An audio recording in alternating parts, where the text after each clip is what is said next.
Hey guys, well, this ends day one of the video blogs.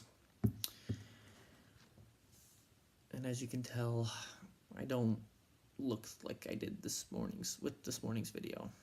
Um, my day started at 5:30 this morning when the little girl I babysit came over. I put her back to bed. I made myself some coffee and straightened up the house a little bit. And then about 8 o'clock, my fiance came home, and then both kids woke up and the pets woke up, and that starts my day. Once the kids are awake, there is no going to sleep for me. There's no real relaxing. They make sure that I don't get to do much of that. The weather today was a little bit nicer, but here in North Dakota, when the wind starts kicking up, it's windy as all get out. And with the cold front that was moving in, it was nice and bright and sunny and would have been a great day if it wasn't windy. But with the wind involved, it just hurt to even go outside.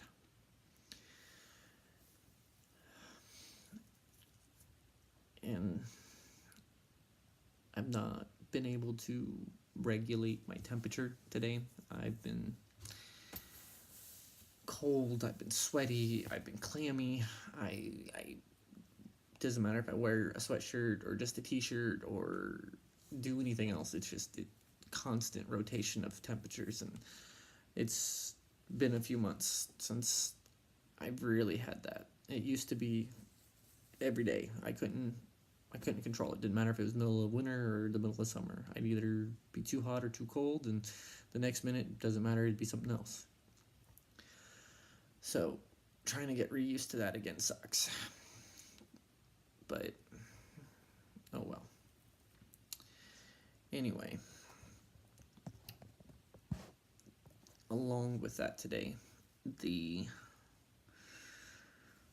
kids decided that today was going to be a great day to fight with each other and me, and just pretty much pushed me past every available limit I have. Now, they are kids. Mine's 3. The girl I babysit, she's 2. Yeah, she's a year younger than Jack. So it happens. Kids fight. They're kids. Not a really big deal. It's just the constant fighting and the nagging, along with my pain and everything else I feel. I have no more patience. It used to be, didn't matter what anybody did to me, didn't matter what people said to me or anything. I had more than enough patience to go around for everybody. They didn't matter. Their opinions of me didn't matter, and I could take it. This year has been the worst for my patience. I've noticed it drastically decline, and I'm finding myself snapping a lot more than I really like to. And that upsets my fiance, along with it upsets my kids and my pets. And I'm trying really hard not to do it, but I'm not always going to succeed at that.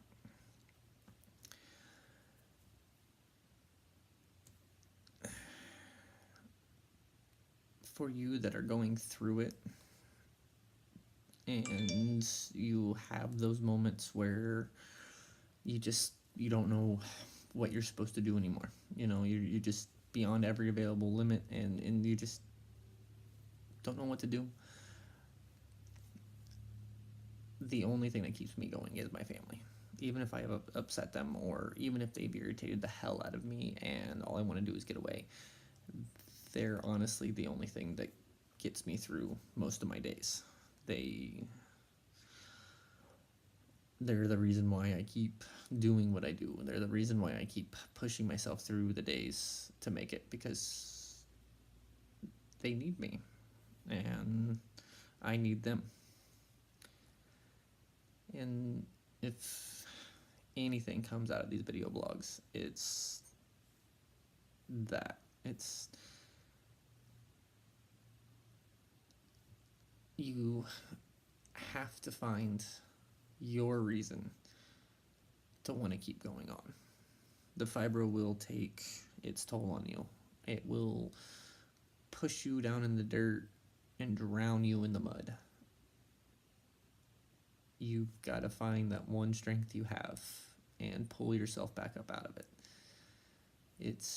Most days are going to be extremely hard, and there's going to be days where there is no getting out of the mud. You just kind of have to be able to work through those days and try to get past it. Now, what I had mentioned in my previous video I did this morning was that I've been in the military, and that honestly is, I think, what has taught me the most on how to deal with fibro. When I joined the military, we started this program. It was called like the Master Resiliency course training or whatever. And at first it wasn't this big thing, but after a while they realized that it started working. And what it is it teaches you how to be mentally resilient as well as physically resilient to anything and everything. It's being able to control your own mind and not give in to the pain. Over the course of the 15 years I was in the military, I honestly can't tell you how many resiliency courses I went through and everything else the Army tried to do for me, but by the end of it was the only thing that did help. I don't have the energy or the physical strength to go on every single day. With that being said, I don't want my life to end or anything bad to happen to me, because I know that I'm important to myself and I'm important to the people around me. So that is honestly the best information I can give you on how to go through day-to-day life. Most days are going to be more than difficult, and there's going to be days that everything's great and dandy. But on those severely bad days where you don't even want to open your eyes and you don't even want to get out of bed because what's the point of life? That's when you have to take that thing that makes you want to go on, and you have to put that forefront in your mind. You have to be able to do whatever you can to at least get out of bed, to get in the shower, and at least be somewhat mobile, because it helps. And when the pain's affecting you and everything else, and that just seems like it's climbing Everest for you, that one thing that helps get you along will be your buddy. Now, you necessarily won't get out of bed lickety-split and everything. It may take you hours, and that's okay. You take the time, you do what you can when you can. Otherwise, you'll cause yourself more pain, more stress, and more grief because you can't do it, and that doesn't do you any good.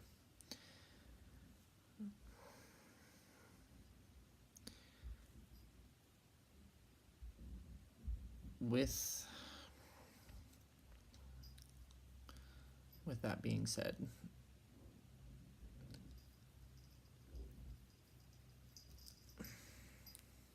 honestly, I really don't know. My brain is not forefront right at the moment, and like I said earlier, I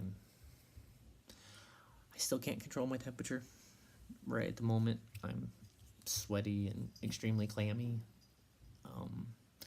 It's hard to organize my thoughts and speak in coherent sentences. it's rough. It's been a very long day. Now, it's 9 o'clock at night, and I still probably won't fall asleep for 3, 4, 5 more hours. And that's another major part of it. Some people, they sleep all the time with the fibro. With me, I can't sleep. In the morning, the moment my eyes are awake, the pain floods. And throughout the day, my brain learns how to ignore some pains. And so I'm able to deal with it more. But first thing in the morning, my brain hasn't figured out how to deal with what pains are there yet. And so most of my morning, I get up, I make my coffee, and I slowly build my day off that coffee because it's the only thing that gives me my clear head. Otherwise, I'd sit in a fibro fog all morning and I'd get nothing done and I'd feel like shit. So it's, I guess, with that, it's if the fibro is affecting you to the point that you're just sleeping all the time, you're not getting out of bed, the best thing for you, and I know it sucks to hear it, and I know that for a lot of people it does help, and that's just getting out of bed. Not necessarily going and doing a full regimen of activities for the day, but just getting out of bed and getting yourself in a shower and then dressing yourself does help change a lot of the outlook and helps with the pain for coping. Staying in bed makes it so that way you don't think of anything else other than the pain. That's all that's there. But being able to get up, get yourself dressed, make yourself some coffee or some tea or whatever it is you try to do in the morning times. And your main goal is to trick your brain. It's to try to focus on something else with the pain being in the background. So being in bed, you can't do that. So get yourself up. Try to walk around a little bit, feel a little bit better, and then on your good days, try to do more. Don't go above and beyond and throw yourself into a massive flare-up. But, if the day previous you were having a really bad day and you just got out of bed and all you were able to do is at least just function, and then the next day you feel better and everything, then you want to go and you want to do just a little bit more. You really want to build up and actually start going and working out every day. For most people with fibro, starting out working out sucks. It hurts. It's awful. And you just feel miserable. But the key to that is slow. You just start slow. Do some walks, do some hikes. Necessarily don't go to the gym or don't go on a full-blown run or massive quantity of push-ups and sit-ups and all that fun stuff. No, you do it slow. You do a little bit every day, and you build your body up to getting used to it, and it helps a lot with the pain for, like I said, a good chunk of the people. For my mom, for a few of my friends that do have it, it's helped them. And I've tried. Like I had told you, I got back into a better place with the military for a while and was doing better. But as things started to get worse, the exercise stopped helping as much. And then it turned into that doing any exercise above what my normal walking around, taking care of the house stuff, if I try to go above and beyond that and do more on the exercise side, I'm ruined for days afterwards. I'm in a major flare-up, and it hurts. So exercising isn't going to help everybody. Just like the pills don't help everybody, and weed doesn't help everybody, and everybody's different. The thing is don't get frustrated because it doesn't work. I've been through, the gabapentin, the duloxetine, the Lyrica, Vicodin, the codeine, the hydrocodones. I mean, I've been through so many different medications, and it's only been within the last, I'd say the last 5 years or so, that I've realized that medicines don't work for me. It's just, there's no point in wasting it, because I only get a minute bit of relief the first time I do it, and then nothing afterwards. But for most, the pills work. The pills do what they're supposed to do. The key is to find what works best for you.